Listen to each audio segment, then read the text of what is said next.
Hi everyone, we're so happy you're here with us today. We're so excited to talk with someone who has an amazing story to share. Let's get started and learn more about them.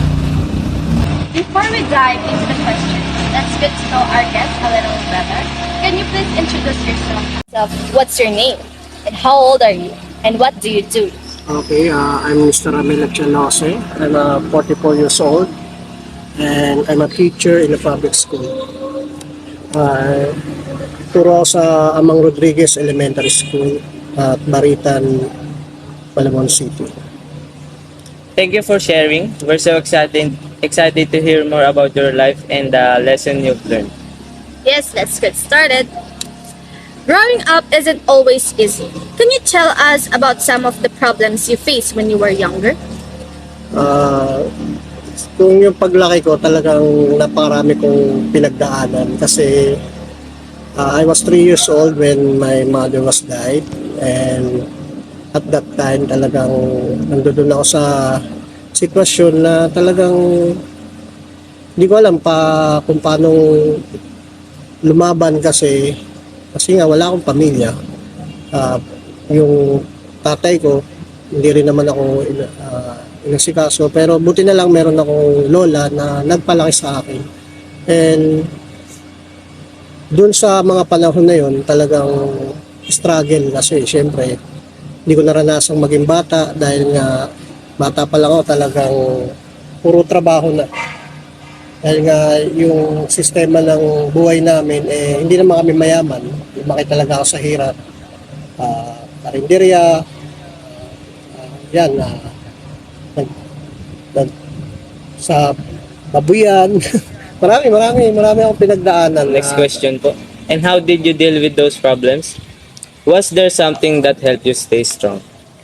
Oo, yun ang nagbigay sa akin ng kalakasan. Naging weapon ko talaga yung kahirapan. Kumbaga, nangarap ako na magkaroon ng magandang pamilya.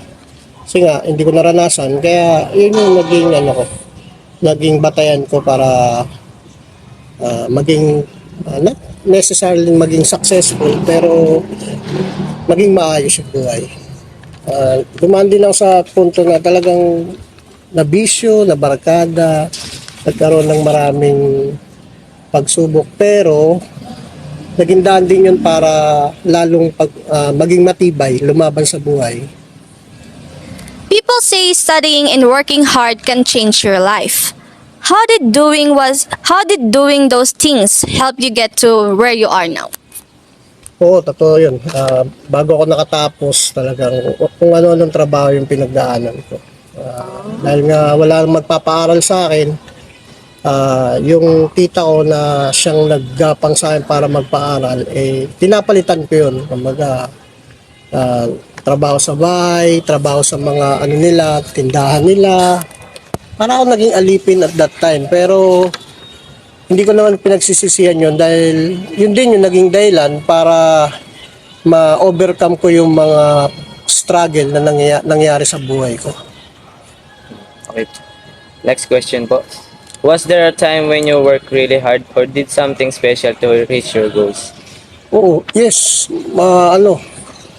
Naalala ko noon na nagbatilyo ako para lang, kasi paghihintoy na ako ng tita ko dahil di niya na ako kayang pag-aralin. Kaya ginawa ko noon, para magkaroon ng baon, nagbatilyo ako, tapos naglabada. Yung mga kapitbahay ko natamad maglaba, ginagawa ko, ako yung naglalaba. Baga para magkaroon ng extra income, tapos Magkano pa yung nung araw, 200, 100, mga ganun lang yung bayaran nun. Kumbaga, tapos nagtrabaho din ako doon, nagbuhat ako ng mga tela-tela, yung mga ganyan. Para lang every sahod na may makuha ko, yun yung nagiging baon ko. For advice and motivation po, everyone makes mistakes or has bad days. How do you handle it when things go wrong? Ang advice ko, maging matatag. Kasi ngayon yung mga kabataan ngayon, kapag sa nakikita ko, sa base sa mga napapanood ko, yung mga kabataan ngayon masyadong mahina. masyado silang, ano, Gen akala Z. mo, yung counting problema, yung iba nagpapakamatay na, vulnerable masyado. Pero nung time namin kasi, especially ako talagang, ang advice ko maging matatag, lumaban sa buhay. Huwag masyadong akapin yung, ano, yung mga problema. Yun. Next question po. That's so let's talk about helping others. How do you think education make life better for the whole community? Malaking tulong. Kasi alam naman natin na kapag may pinag-aralan ka, syempre, alam mo kung paano makisalamuha sa tao. Unlike yung talagang hindi nakapag-aral. Hindi ko naman sa dinedegrade, pero marami sa atin kapag di nakapag-aral, alam mo yung buhay. Gusto nila yung madaling pera, ah, hindi naghihirap. Pero syempre, kung nakapag-aral ka, alam mo yung tama at mali. Alam mo kung paano i-handle at makipag-usap sa mga tao. For closing inspiration po, before we finish, what message do you want to share with kids who want to make their lives and their community better? Yun nga, mag-aral ng mabuti. Then, iwasan yung barkada. Wag muna muna mag-boyfriend, girlfriend. Maging seryoso sa buhay. Yung iba kasi sinasabi lagi, bata pa naman ako, saka na. Pero hindi, dapat ngayon pa lang may goal ka na. Ngayon pa lang alam mo na yung gusto mong mangyari sa hinaharap. Para lang sa ganun, kapag nandun ka sa sitwasyon na parang hindi mo na kaya, meron ka paghuhugutan. Kasi ngayon, ang sistema ng mga bata, ano muna, barkada muna. Ay saka na ako magsiseryoso kasi pag tumanda na ako.